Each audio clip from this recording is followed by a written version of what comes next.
Taiwan, I'm Sally Jensen with news from here in Taiwan and around the world. Taiwan's stock exchange is on a roller coaster as foreign investors flooded back into the market Friday after a big sell-off earlier this week. The TAIEX benchmark index ended trading about 2.6% up. That's after foreign buyers injected over $2.5 billion into local businesses. Chip giant TSMC was the biggest target of investment, with other tech stocks also benefiting from the surge. The change in foreign buyer sentiment came after TSMC announced better than expected earnings for the fourth quarter of last year and painted a rosy picture for its investment and sales this year. Taiwan has taken a step into the future as its premier research institute unveils its latest advancement in quantum computing. Academia Sinica has developed a quantum computer it says will vastly increase research and experimental capabilities. Quantum computing is an experimental technology that can process and store information more efficiently than current computers. It is far more powerful and complex than classical computing. For a deeper dive into quantum computing, go to our website to check out our Zoom In, Zoom Out special on the subject. Sea urchins are a delicacy in Taiwan, but as Laurel Stewart reports, farmers are having to find new ways to expand the industry in the face of climate threats. Small, spherical and spindly. These sea urchins are being farmed in Taidong County on Taiwan's eastern coast. They usually grow on rocks on the seafloor off Taiwan's Penghu Island, and they're considered quite the delicacy. But overfishing, rising temperatures and passing typhoons have killed populations and disrupted the domestic sea urchin market. Now, this indoor farming experiment run by Taiwan's Agriculture Ministry could be a solution. It's providing a safe place for the creatures to thrive. 一方面提供稳定的水温，还有这些稳定的食物给它。那另外一方面呢，也可以降低外面所带来的这些污染。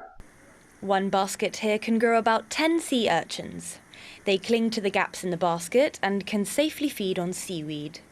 Farmers are trying to be as energy and space efficient as possible, using solar panels to provide shade as well as generate the electricity needed to run the tanks. 这样子的环境之下，它的单位面积是受到限制的，所以我们必须要去想办法去增加它单位面积之内它可以获得的效益。 Any excess electricity generated is sold to Taiwan's state power company, helping boost farmers' incomes. This style of farming is expected to provide ample supply for Taiwan's sea urchin market, and farmers say they'll next move on to cultivate other marine animals. It's a low-cost and energy-efficient model that could help the country expand its fisheries. Alex Chen and Laurel Stewart for TaiwanPlus. More and more senior citizens in Taiwan who need care are stuck living alone, many of them suffering from dementia. Joyce Zeng reports on how this trend could become even more dangerous for Taiwan's aging society. Taking a moment to consider his actions, Mr. Wang goes about his daily routine, relying on muscle memory and some help from a volunteer caregiver. Wang suffers from dementia, and though he needs care, he lives alone, a situation not uncommon for seniors in Taiwan's aging society. 如果还可以，他们都不会想要去跟年轻的孩子去市中心住，因为这不是他的老家，也不是他熟悉的环境。 But caregivers from the volunteer group Come Home say leaving seniors alone can be dangerous, especially for those with dementia who may leave kettles and cookers on by accident. Taiwan has over 48,000 seniors in need of care who live alone, and there aren't enough professional caregivers to look in on them. Volunteer carers step in to help out with daily tasks like taking medicine, and according to them, one of the biggest risks is seniors going missing. 你今天跟谁出来的？跟你妹妹出来的。那你妹妹人呢？ Seniors getting lost has become a growing problem. In the past 5 years, more people aged over 65 have gone missing, and a growing proportion of these cases were due to dementia. On Taipei's metro, one person is reported lost every 2 days. Over half of these cases are senior citizens. Wang has also gotten lost before, not able to find his way home after a nighttime walk.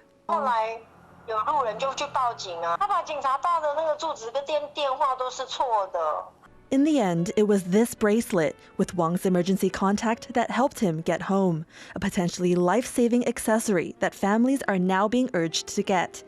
But what they really need is more assistance, and they're calling on the government to push harder to boost manpower and resources to care for the country's seniors. Devin Tsai and Joyce Zhen for TaiwanPlus.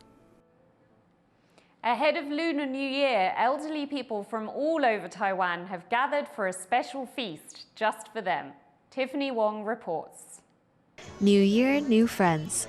Nearly 300 seniors from around Taiwan gathered in Taipei for an early Lunar New Year celebration.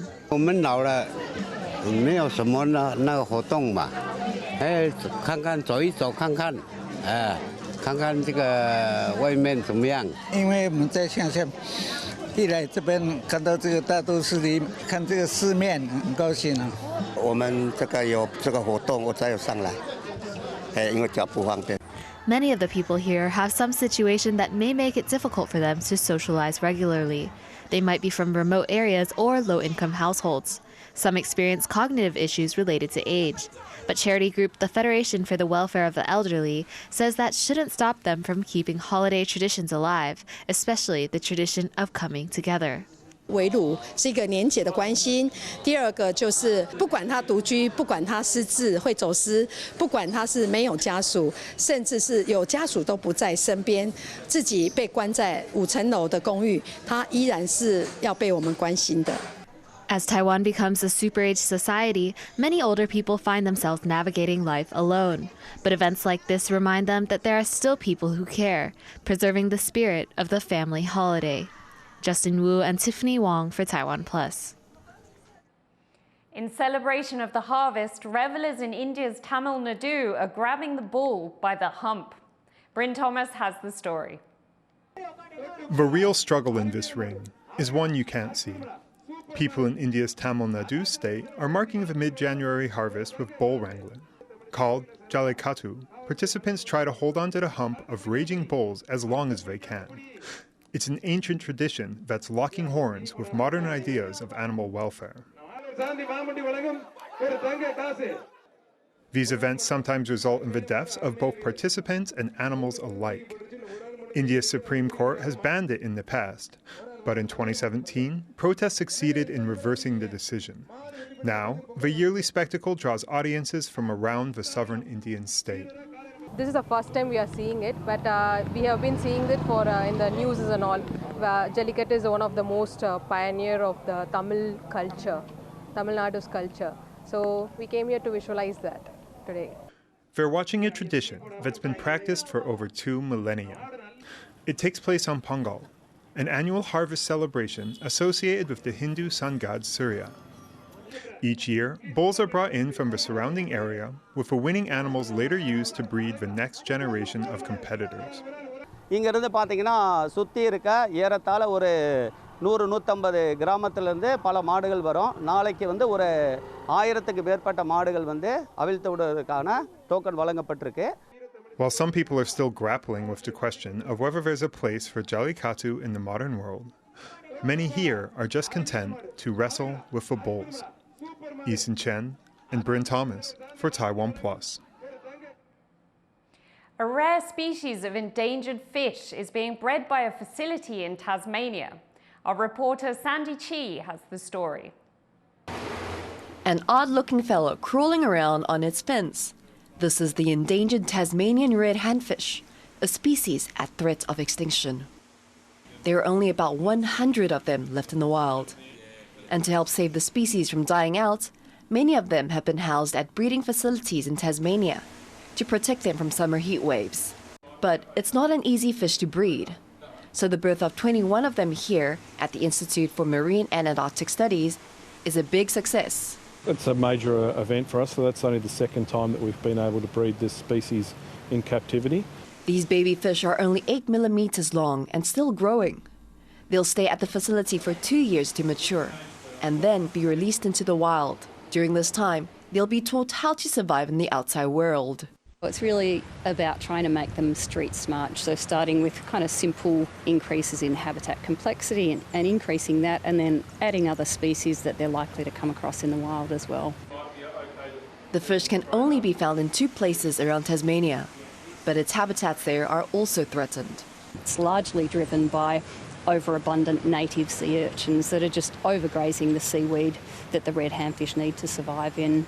And that's driven by removal of rock lobsters, which are the urchin predators. Staff at the centre say these habitats need to be protected and managed to ensure the handfish can survive. They hope the fish and the environment will be strong enough to ensure another generation can be brought into the world. Luffy Lee and Sanny Chi for TaiwanPlus. A shop in Singapore's Chinatown is one of the last places in the city making religious effigies by hand. Bryn Thomas takes a look at how one family has kept a unique tradition alive. Carving a Buddha the old way, by hand, takes several months and a lifetime of experience. It's a skill one family in Singapore's Chinatown has mastered. They've been doing it this way for over a century, passing down the ancient skill over 4 generations. Chen Shui-Lian learned the trade from her husband, the son of the shop's founder. 结婚18岁结婚，每天就看我先生做工啦，坐在身边看啦。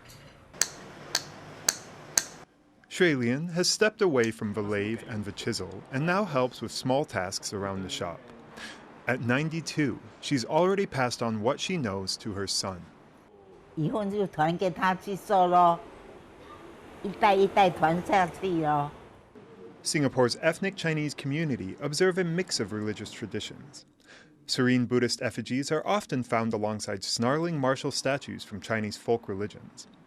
Although the diverse religious practices once made for good business, modern manufacturing and mass production techniques now dominate the market. The family shop is one of the last in Singapore still making effigies by hand, and they hope the next generation will continue the tradition.